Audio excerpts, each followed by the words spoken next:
called cracker, and then to put explosives in it and blow it apart like a cracker. I think common parlance is the pits. Wait till Jennifer hears. Yes, she'll probably be sitting there in her heart-shaped pool, sipping away at her crystal champagne, which Harrison has bought her. That's her new boyfriend, by the way. New boyfriend, Paul. You understand that? Not the old boyfriend who blows dogs to smithereens. Daytime. Mr. Poppy approaches Paul in school. What did she say? I haven't spoken to her yet. Well, when are you going to phone her? I'll go phone her when I've got time and just when I've discovered, realised, worked out what it is I'm going to say. Oh, go on, phone her. Why don't you want to phone her? I can't phone her now. A, because I'm working. See, these are markings and books that I can understand why you're worried. You were going out with her for a long time. You love her, she loved you. It went wrong, and you feel funny butterfly feelings in your tummy when you go to make the phone call. And I understand that. And you just need to take a big daddy breath, pick up that phone, dial the number and say hello. I really don't know what you think is going on. It baffles me that you think I'm still somehow hung up over a woman I've not seen for 5 years. I'm not. Well, I can see a man who's really scared and frightened and angry. I'm frightened of you because I've never met one of you before. I'm terrified every time I'm around you because I don't know what you or I am going to do. Could help you mend your heart, Mr. Maddens. Open the door. Did you just slam that door? No. Close it properly, please.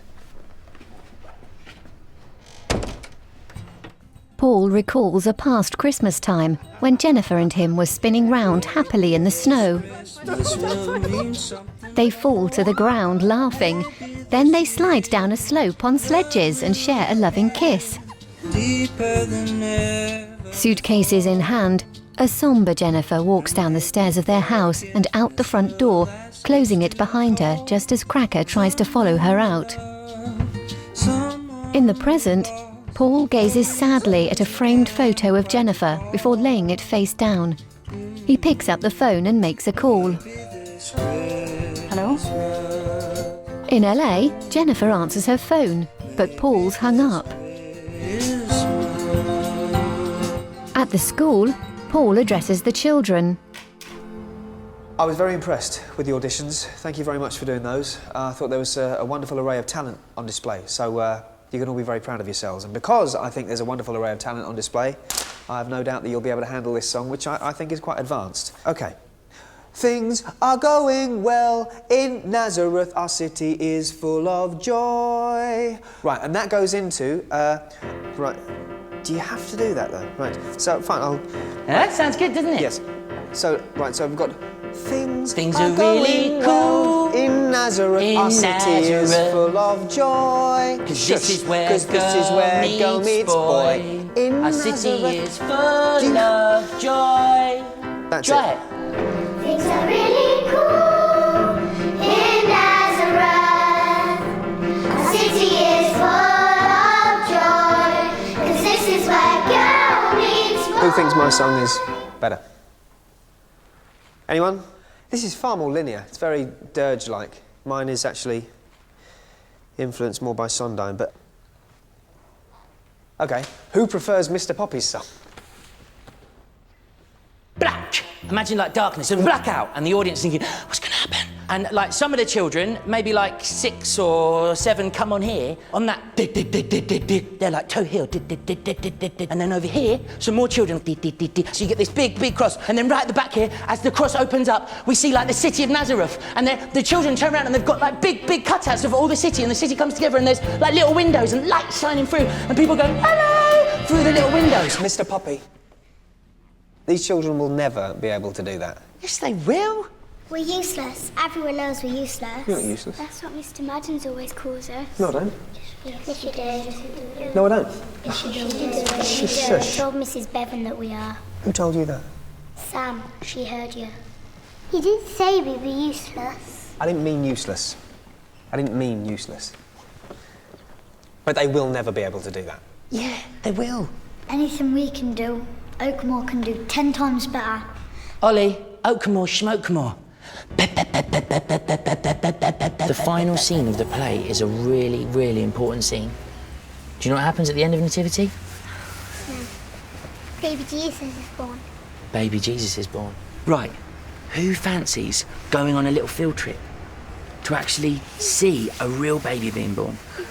Ah, here you are. I've been looking for you, my class. What are we all doing? Well, we're just talking about possibly going on a field trip to see a baby being born. What do you mean going on a field trip? It's sort of be good to do a few field trips, you know? Go to the farm and maybe see some animals as well, because I think it'd be cool for you to actually see the animals that come to the manger. Thank you. Can we come in, please? Enough of this silliness about going to see babies being born. It's not going to happen. Mr. Maddens, how are they supposed to give convincing performances if they've never seen a baby being born? It's called pretending. That's what every child in every nativity up and down the country does every year. But you can't pretend something unless you've experienced it. I'm pretending to like you, and I've yet to experience that. Who wants to go to hospital and see a baby being born? At University Hospital, Mr. Poppy sneaks the children into a ward, with Paul following anxiously, urging them all to be quiet. They all crowd in a doorway and stare in wide-eyed horror at a woman screaming whilst giving birth. Mr. Poppy, Paul and little Bob faint. At a farm, the children gaze at various animals roaming around in pens.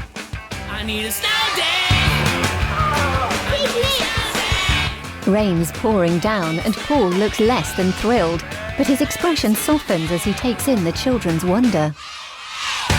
Hello everybody, I'd like to welcome you to our annual Christmas Bazaar here at Oakmoor School. As you know, Christmas is a time for giving, time for charity and valuing those people less fortunate than ourselves. So in that spirit, I'd like to welcome the students from St. Bernadette's School. A girl sings. Ding dong merrily on high, in heaven the bells are ringing. Ding dong verily the sky is riven with angels singing. Ding dong, ding dong, ding dong, ding dong, Hosanna in excelsis. Impressed, Mr. Poppy claps along, whilst Paul seems to wilt before this display of talent. They look beautiful. I know we're never going to beat them. Now the children are putting on a graceful ballet performance, led by a boy twirling a ribbon like an artistic gymnast.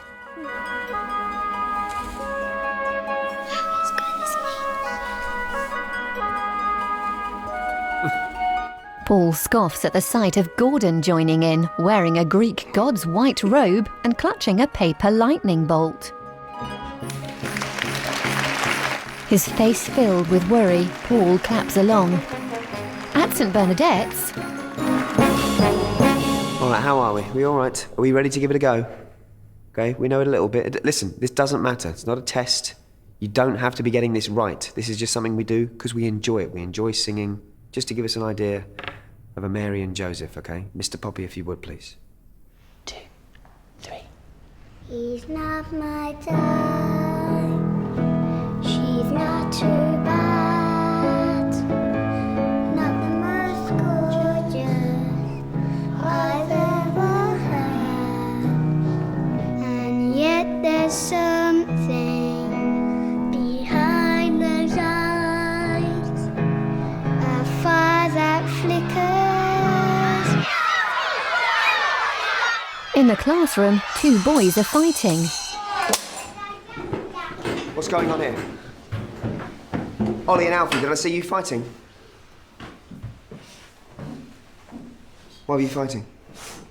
He said, I'll be a rubbish Joseph and I'll never make it in the school play, and if I do, I'll let the school down. Alfie, who made you director? No, but he hit me. Alfie, it's not down to you who's going to be rubbish or good or who's going to let the school down. Do you understand me? As far as I'm concerned, you've just let the school down, and so have you, Ollie. You both want to try it for Joseph, is that right? Yes, Mr. Martins. Yeah? Neither of you are going to. Sit down. I knew you'd never let me. Jade, do you want to come and try for Mary? Ollie, Yes, Mr. Martins. take your feet off the seat.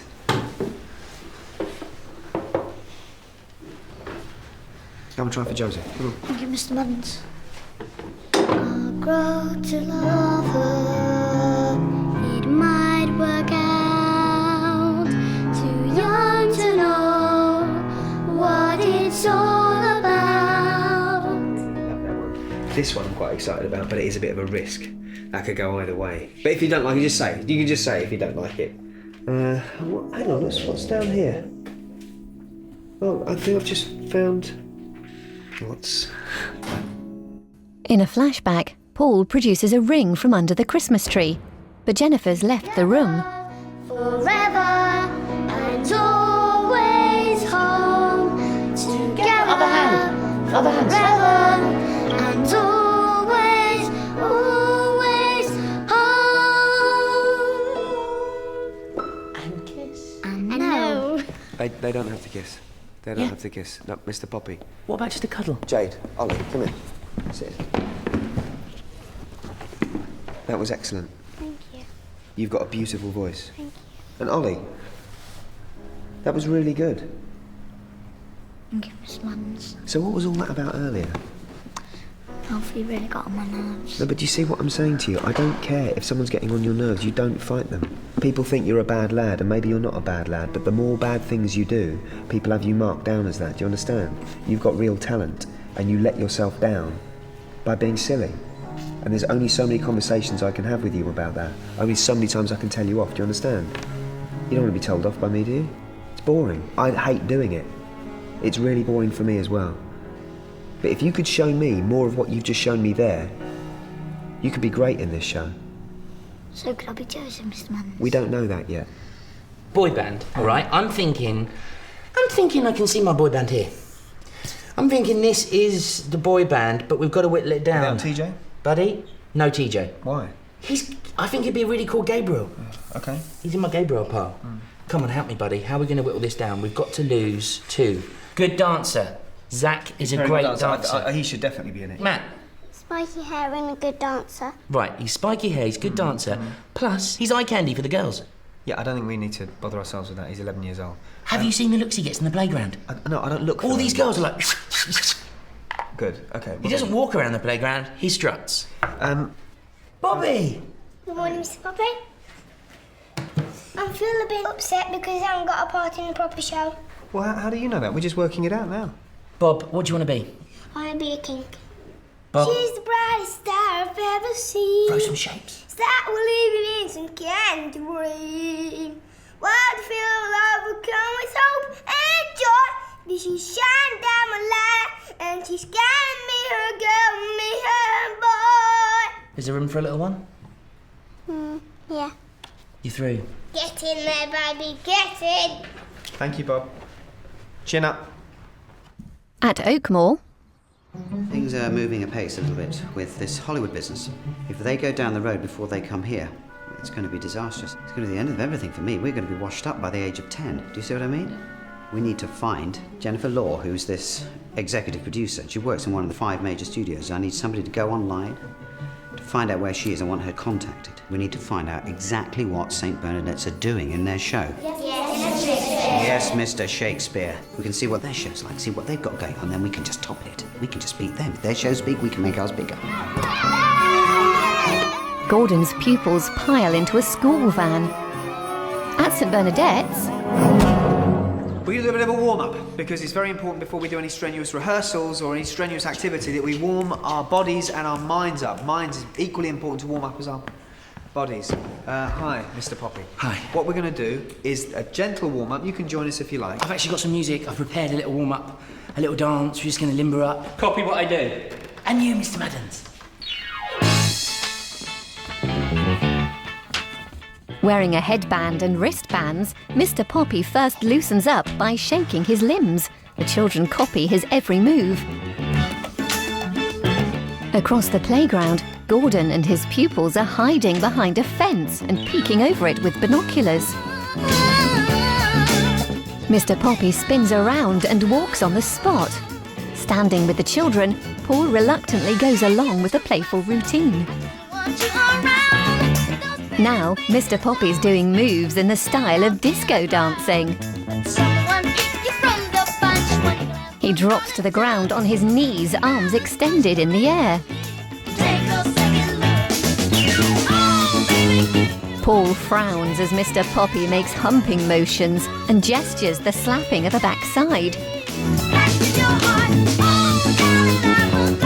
Glancing out the window, Mr. Poppy notices the Oakmore pupils peeking over the fence. Spies! Mr. Mans is the freak! Cry God for Harry, England and St. George! Come on! Led by Mr. Poppy, Paul's class roars outside, forcing Gordon and his pupils to retreat onto a grassy area. Break time! I just wanted to say, if you needed any help with any of the singing or dancing or anything like that. Oblivious to the mass brawl happening outside, Mrs. Bevan tap dances. Excuse me. Paul runs over to Gordon, who's got a child in a headlock. Gordon! What's happening? What are you doing? Why have you come to the school? We came here on a field trip and it's everything. Excuse me, I don't think... No, what? Gordon and Paul start pushing each other around when Mr. Poppy rugby tackles Gordon. Some of the children have described to me being encouraged to have a rumble. Now, what on earth does that mean? It was actually more of a bundle than a rumble. Bundle or rumble, I do not care. You've dragged this school and your trousers through the mire. If it wasn't for this whole Hollywood thing, you would be off these premises immediately without a job and without a reference. Get out, go on, back to your classrooms. Tuck your shirt in. Good evening, ladies and gentlemen. Thank you so much for coming. I know a lot of you have heard all about the Hollywood connection, so I'll hand you over to Mr. Madden's Paul. There's talk about relocating. Is there any truth in this? There's been a lot of talk about going to Hollywood. I don't want any of us to run away with ourselves and start dreaming about Hollywood mansions or swimming pools when we know that that is plainly a fantasy. Yeah, but if the people from Hollywood see something brilliant in your child, they'll probably maybe take them over there. I'm worried about the religious aspect of this being lost. It's going to be absolutely 100% in line with the teaching of the church, a normal nativity. Yeah, but also we've got the deaf slide. How much are you paying? There will be no financial benefit as far as I know. Well, if you're making a film, there's got to be a fee, hasn't there? Yeah. I mean, nobody does a film for nothing. It's Hollywood. They've got the money. And he's really good. He deserves to be paid. About £1 million, I think, I've heard. But I mean, we're going to have to get agents and things like that. Alfie can't have contacts. Well, just don't cast him then. My daughter is very beautiful. Will my daughter Becky be? It will be my daughter. Is going to be. I think she's Mary, isn't she? Okay, thank you. Hi, Jennifer. This is Paul Madden's. Just wondering if you could possibly give me a call back. I have something to ask you, if that's all right. If you could give me a love you. Don't say that! Why did you tell me to say that? It's a nice ending. It's not a nice ending, it's a totally inappropriate ending. What are you talking about? Why are you in my house? I'm just trying to help, Mr. Madden. Well, it's not helping. I haven't told her I loved her for 5 years. Get out, what are you doing? I think he's doing it for the best because, if it does happen, it's going to be brilliant. Well, it's not happening, is it? But it might happen. How? Well, how's it going to happen? Maybe you could kind of help out. Desmond, you're going to be on break duty today? Can you... Yeah, I was just chatting with Miss Ryan. Yes, you shouldn't be. Can you get out, please? Paul? Yeah? Why did you lie? About what? About America, about Hollywood, all being a complete load of rubbish.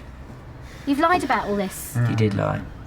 I'm in shock. I'm in shock. John, I'm really sorry. I was looking for the right What are you time. going to do about it? I don't know what I'm going to do. We've got to do something about it, Paul. Maybe you've got a great idea. We've got to get Jennifer to somehow return your calls or speak to you or whatever, okay? Yes. What we're going to do is we're going to film what we've done. We're going to film some of the rehearsals, okay? The best bits. A best bit of these children? Yes. 4 seconds. There are no best bits. What are you talking about? Come on, Paul. Okay, just get something. Get whatever you can, the best thing you can, on the DVD. Film it for the DVD. Send the DVD. Stop saying DVD. It's got to be worth a try. Well, I'm not doing the DVD. She's the brightest star I've ever seen. It's like we're living in some kind of dream. They use a small camera propped up on a pile of books. Paul films the children as they sing on the school stage. Staring at them, he becomes overwhelmed. He lets the camera roll and marches out of the hall. Mr. Poppy and Miss Rye clap as the children finish their song. Then Mr. Poppy looks around for Paul. Okay, Stepping out into a corridor, Paul leans against a wall and breaks down in tears. In the hall, Mr. Poppy gets the children to speak into the camera. okay, nice and loud. In here. Go. In an office somewhere in Hollywood, the blonde, elegant Jennifer holds up a remote control to a TV and presses play. When candles... Hello, Miss Jennifer. You don't know me, but I've heard a lot about you, and the children have got something they want to tell you. Mr. Maddens is having a hard time without you. Mr. Maddens loves you so much, so can you please come back? Please, please come back and mend Mr. Madden's heart. Mr. Maddens is heartbroken without you. Without you, Mr. Maddens is lost. Mr. Maddens is miserable without you, Jennifer. So please come, and come and see the show while you're here, and everything will be good. As the children wave at the camera, Jennifer wipes a tear from her eye. Nighttime, at a lavish reception. Lord Mayor welcomes Mrs. Bevan and Mr. Maddens. Wearing a tuxedo, an awkward-looking Paul shakes the mayor's hand. Nice to meet you. How do you do, Your Grace? How do you do? Nice to see you again, Mrs. It's Bevan. lovely to be here. You look absolutely marvellous, by the way. Thank you. This old thing, it comes out at Christmas time. You look like a Christmas cracker. Thank you very much. Let's hope you get pulled before the end of the night. Excuse me, can I take you for a drink, Mrs. Bevan? I'm sure you'll take another glass of champagne. Love another one. It's very nice, very cooling. Patrick Burns, Hello. Coventry Evening Telegraph. I know who you are, yeah. Yeah. Excited? About... Hollywood? Oh, yeah, that old thing. No, I mean, I've got contacts there, had them for years. Pulling in a favour in. Yeah, from a young lady Jennifer, isn't it, Jennifer? Yeah. You know, sorry, I know how this works. No, this is like you're a reporter and it's... No, I'm off duty, I'm off duty. I hear there's no such thing. Oh, please. No, Gordon was just saying how you had a few problems in the beginning, and then he said to her, you go, girl, you go to LA, you know. I just wondered, your take on it all. I'm sensing a lot of anger. Are you? Why would that be, I wonder? Could it be because you are the man who 5 years ago roundly trashed my one honest attempt at putting on a nativity? Oh, it doesn't ring a bell. Are you sure it was me? Jesus, Mary and Joseph was the headline. And now, when there's a chance for a bit Oh, of come glory... on. It was appalling. So you do remember it? I did that review to make you tough. Look at you now, you're mixing with Hollywood. You're no one if you haven't had a bad review of Patrick Burns. That's why they call him Burns victims. Ladies and gentlemen, can I first of all thank you for your attendance and your support, because I would like to publicly congratulate Mr. Maddens and St Bernadette School for the incredible opportunity that they are affording our wonderful city. Mr. Maddens. Now, in honour of this occasion, and much against